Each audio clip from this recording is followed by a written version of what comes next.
Hi, in today's session, we're going to discuss teachers. As we've discussed already, life in schools and parents and students is pervaded with stress. In a day-to-day where teachers are the ones who are spending most of their waking hours with students, is it fair to expect teachers to take on more responsibility for things that perhaps earlier they were not doing? So today's session is going to be divided into 4 sections.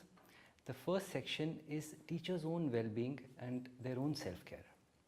So ma'am, we've spoken about this a little bit, and there does seem to be an acceptance that teachers are enormously stressed. What we thought is that it would be good to spend a few minutes just to think about what kind of solutions schools have been implementing that have helped teachers with their own stress levels, and whether there are some things that can be done with more ease than others. Could you speak a little bit about this? In the school system, of late we have designed certain new things in our processes. One of them is that every teacher is appointed with a mentor teacher. Now, mentor teacher does not mean that she is always a senior teacher. It could be a buddy teacher. It could be the coordinator. It could be, any of the in charge. So, the role of the mentor teacher is to give the feedback not only on the academic front, but of course on the student engagement also. While the mentor teacher is observing the class, it is expected that it has to be at one stretch. It should not be that 5 minutes or 10 minutes observation. So once in a 3 days, or means twice in a week, the mentor teacher is expected to spend 2 full hours, 35 minutes full period, I must say, with the teacher. And it is being taken in a very positive way. Point number 2, we are having the DMDs. Most of the schools, they have initiated the DMDs, that is Department Meeting Day. When we have the staff meeting, then at times the pre-primary teachers, they feel left out, or the discussion is not of their interest or not of their domain. On the other hand, sometimes the teachers taking the board classes, they feel it's a sheer waste of time. So DMD is a very impactful strategy which we follow, where the department meeting day, the teachers from that particular department, they come up, they share with their concern with reference to the co-teacher, with reference to the sudden strategies which we need to design from time to time, with reference to the parents, anything and everything. The third thing is the open house or the open day, we call it, and where the management is also present. One of the members from the management is present in an open day, and that's the day we don't record it, rather rest of the day mentor is giving the documented report. DMD, the minutes are written. The open day, there is no documentation, so that anybody and everybody feels open to share their mind. Okay. So these are the 3 things which most of the schools, they are designing. Right, okay. Yeah. So these are measures that are quite prevalent, would you say, in India's schools today? I believe private schools, yeah, they are. Okay. Yeah. Maybe the nomenclature is different in different setups, but in one or the other form, every school is doing it. Right. Yeah. Would you know what the feedback is from teachers in terms of these provisions and their ability to help teachers become more aware and manage stress better? No doubt that's given, that gives them a space, that gives them to speak their mind, something which is there inside that comes out in a friendly way. It's in a positive way. Yes. So these are the few measures which we find that they are quite useful. Okay. I mean, it's well known that if teachers are stressed, or when teachers are stressed, their ability to connect to students diminishes. Absolutely. And therefore their ability to teach and meaningfully observe students goes down. There's no surprise that big organizations like Google and Microsoft specifically train all their employees in emotional intelligence and mindfulness. And I mean, they don't do it because they want to be nice to people. They do it because they want productivity and they want people to be working to the best of their ability. I wonder what your sense is about. So there are lots of big private schools with some management and owners, and how much do you think they would appreciate this fact? How much do you think they would fully comprehend that if they invest in their teachers' well-being, then purely by doing that, they are able to achieve their own sort of business interests as well? Or is it seen as a conflict? Is it seen that instead of this, why don't you do more teaching? Do they see it as anti-productivity? Today I realize that most of the schools, they are having a separate budget for training of the teachers, and I give credit to CBSE when in the past few years they made it mandatory that every teacher has to undergo for 5 training programs. Yeah, it was mandatory to have those training programs from the CBSE authorized agencies, but now it's not that. Right. So, but they just tagged it with the registration of class 9th and students when it's done, so they want the record. They linked it with the examination form of class 10th and 12th. The schools, they were expected to give the report of the teachers, that how many teachers, rather individual teachers, that this particular teacher has undergone for 4 training programs, 5 trainings, 7 training programs, 5 are mandatory. So this has brought change in the school system. Yeah, now the schools, they know, the management, they have understood, they are prepared that the funds have to be allocated in their budget for the teachers' training. Oh, that's very useful to know.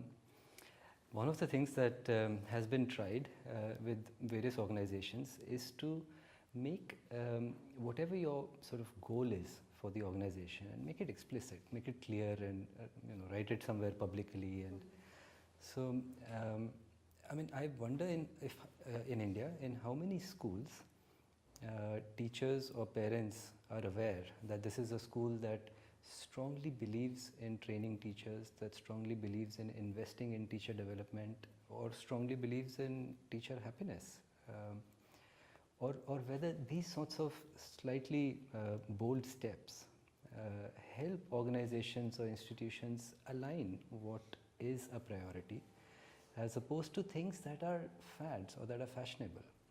So I can imagine a school at one moment identifying and recognizing and acknowledging that, look, we agree teachers are stressed, we agree they should not be stressed, we agree we should do something. But how many such moments are followed by committed, sustainable interventions, I wonder? Now, when I am referring to the training of the teachers, I confess that in those trainings, it's not mandatory. I'm not saying it's no, but it's not mandatory that we need to train the teachers on the stress management or on their happiness quotient, which you are referring to in your comment. Yes. So, of course, if we see that strategically or the structure that this much training has to be there on the happiness of a child or a teacher, that is not on the agenda specifically. Yes. In turn or indirectly it could be, but not in the direct terms. I mean, a training I haven't heard on to making a teacher happy, but no doubt every management, every school leader, every parent want that teacher should be happy. Maybe in some raw terms, since so many years, it's being that teacher should be happy. Only then the learning will take place efficiently. Okay, thanks for that. On that note, Neha, I don't know if you would like to say something as a parent. So, going back to what you were saying in the beginning, Kunal, about the fact that what structures are there to provide support to teachers, and ma'am's already commented on some of that. And while that's very important, as a parent, one of the important variables that I've noticed is the orientation of the principal. If the principal's orientation is to create an environment where teachers feel that they're supported, that the principal will not give a teacher a dressing down just because a parent has complained. She'll bother to investigate, ask the teacher her point of view. Why did you do it, this particular disciplinary action? Have that kind of a conversation. I think that's when the teachers also feel supported, and they are more confident in the approaches they adopt in the classroom. So in addition to all the structured work that goes in, it's also important for the principal to be very supportive and support the well-being of the teachers.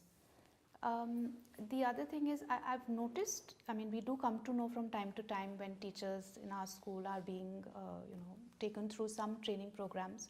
But again, like you said, I don't know how many of them really focus on this. They're mostly to update them on the curriculum or some new teaching styles. And when you spoke about corporates realizing that this is a very important variable, if they're able to affect that, it'll improve their productivity. And that's true of any workplace. Any workplace with happy employees will be more productive, will be more aligned towards whatever is the goal of that entity. And I think that over and above what is the basic level of well-being that should be there at the workplace, schools in particular need to be much ahead of that standard, because they're dealing with little minds, they're dealing with little people, and it's so easy for, even as a parent, it's so easy for my stress to percolate to my child, because I make an effort when I'm dealing with adults to be nice and to be social, or to not let my stress and not snap. But all of that just goes away when it's my child. I'll immediately snap if I'm having a stressful day. So I can imagine in a classroom full of 20 kids, if there is a pressure situation for the teacher, there is a natural impulse to snap, or to let it percolate to the little ones. And that's where a lot of perhaps some damage happens as well. And I think that's what ma'am is saying about it's very important for teachers to be happy for this reason, which is more so than any other workplace. That's what makes schools a very key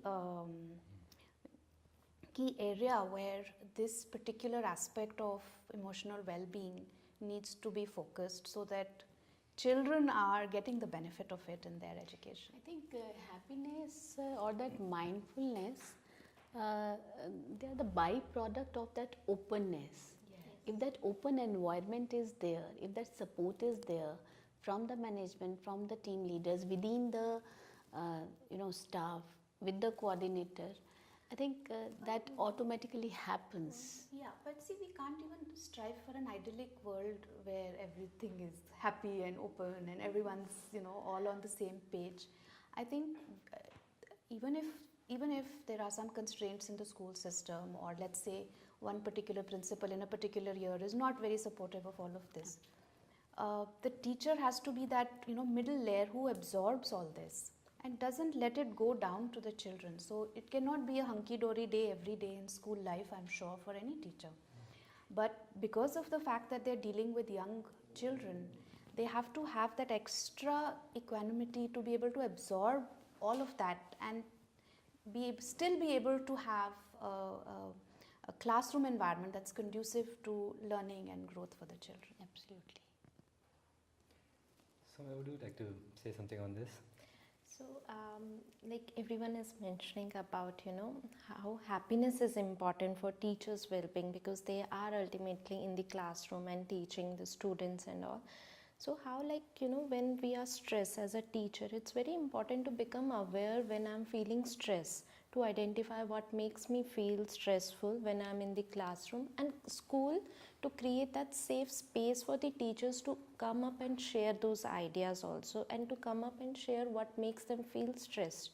Otherwise, they are just bottling it up and not sharing, because then job performance is also there, feeling of stress, burnout is also there.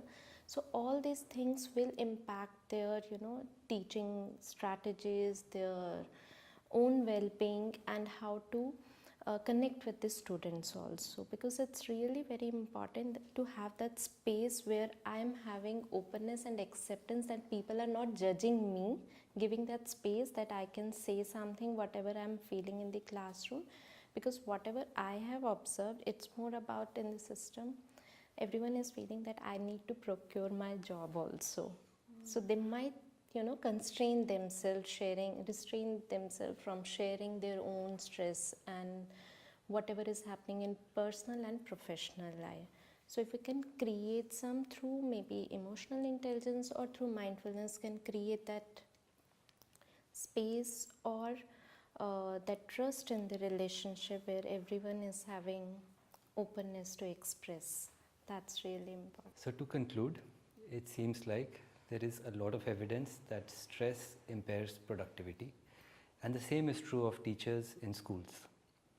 One of the simple ways of improving a school's productivity and improving a school's happiness level is by simply focusing on teachers' own well-being and their own stress management. And in next sessions, we'll tell you more about how we can do that.